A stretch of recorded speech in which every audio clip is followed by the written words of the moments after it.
किसी फीमेल को संतुष्टि देने के लिए अंदर से कितने तड़पते हैं ना आप, कितनी बेचैनी रहती है ना आपके अंदर। दुनिया का सबसे बड़ा दुख औरत को कैसे करे खुश। क्यों परेशान रहते हो, दुखी रहते हो, गंभीर रहते हो और मुझे भी परेशान करते हो। मैम साइज बता दो, मैम मोटाई बता दो। अरे शायद पिछले 3 साल से जब से ये चैनल मेरा स्टार्ट हुआ है, मुझे खुद नहीं पता कि मैं इस टॉपिक के ऊपर कितनी बार बात कर चुकी हूँ।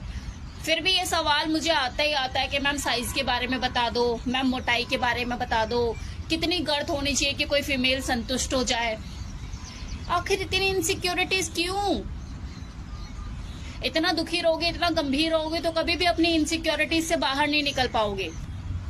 तो चलिए आपकी इसी फरमाइश पे कि लंबाई क्या होनी चाहिए और गर्थ क्या होनी चाहिए जिससे मैं किसी फीमेल को संतुष्ट कर पाऊं, ये पुराना टॉपिक नए अंदाज में दोबारा बताने वाली हूँ। बने रहिए इस वीडियो में। देखिए इस बात में कोई दो राय नहीं कि एक फीमेल को पूर्ण रूप से जेनिटल का सुख देने के लिए, उसको संतुष्ट करने के लिए कम से कम एवरेज साइज तो होना ही चाहिए। वो बच्चे जैसा, पेंसिल जैसा ना हो ना, कम से कम एक एवरेज साइज तो हो।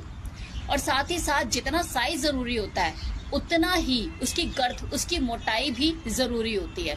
एक एवरेज मोटाई और एक एवरेज साइज अगर है किसी के पीनस का तो 100% किसी भी फीमेल को संतुष्ट करने में सक्षम है।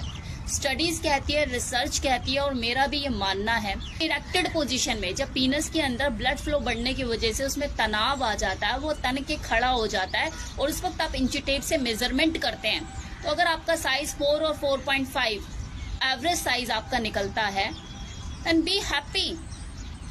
क्योंकि स्टडीज भी कहती है कि इंडियन मेल का जो पीनस साइज है वो 4 और 4.5 होता है। तो ये एवरेज साइज जो इंडियन मेल का है दैट इज क्वाइट इनफ कि आप किसी भी फीमेल को इस साइज से संतुष्ट करने में सक्षम है। बात करते हैं गर्थ की, क्योंकि मोटाई भी तो इक्वली इंपॉर्टेंट है ना।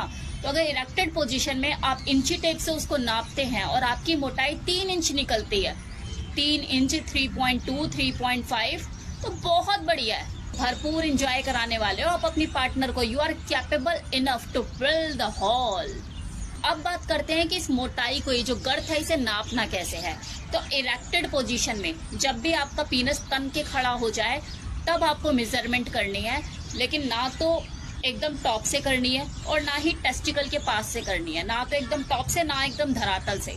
जो बीच का जो होता है ना, जैसे ये पीनस है तो ये जो बीच का ये जो एरिया है ना, ये वाला, तो ये वाला एरिया पे आपको इंची टेप से ऐसे नापना है, मेजरमेंट करनी है। और सही मेजरमेंट करने के लिए, वो सही मोटाई पता करने के लिए आपको ये काम 2 से 4 बार करना है।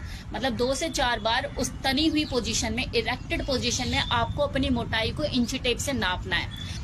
हो सकता है ना कि फर्स्ट टाइम आपने जब अपनी मोटाई नापी तो कुछ और निकली, सेकंड टाइम किया तो कुछ बढ़कर निकली, थर्ड टाइम किया तो कुछ मीडियम निकली। ऐसे 3 से 4 बार करोगे, अलग अलग टाइम में करोगे इरेक्टेड पोजीशन में, तब जाके आपको एक एक्यूरेट आपकी गर्थ पता लगेगी कि हाँ अब तो यही निकल रहा है। 3.2, 3.2, 3.2 2-3 बार करके देख लिया, 3.2 पे जाके अटक गया, तो मतलब आपकी जो गर्थ है वो 3.2 है। और ऐसा क्यों कह रही हूँ मैं, क्यों कह रही हूँ आपको कि 3 से 4 बार जब आप मोटाई नापोगे तब जाके आपकी एक्यूरेट गर्थ आपको पता लगेगी। इसके पीछे कारण ये है कि आपका जो पीनस की जो मोटाई होती है वो डिपेंड करती है आपकी मसल स्ट्रेंथ के ऊपर, आपकी इरेक्शन स्ट्रेंथ के ऊपर। आपकी जो मसल्स है वो कितने स्ट्रेचेबल है, कितने फ्लेक्सिबल है। अगर किसी वक्त आपके पीनस में वो स्ट्रॉन्ग इरेक्शन नहीं हुआ, ब्लड जो है वो तेजी से फ्लो नहीं हुआ, तो जो मसल्स है वो प्रॉपर तरीके से स्ट्रेच नहीं होंगी, वो फ्लेक्सिबिलिटी नहीं होगी।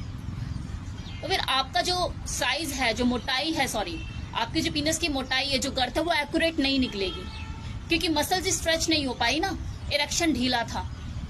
ऐसा जरूरी तो नहीं ना कि हर बार वो पावरफुल इरेक्शन आए।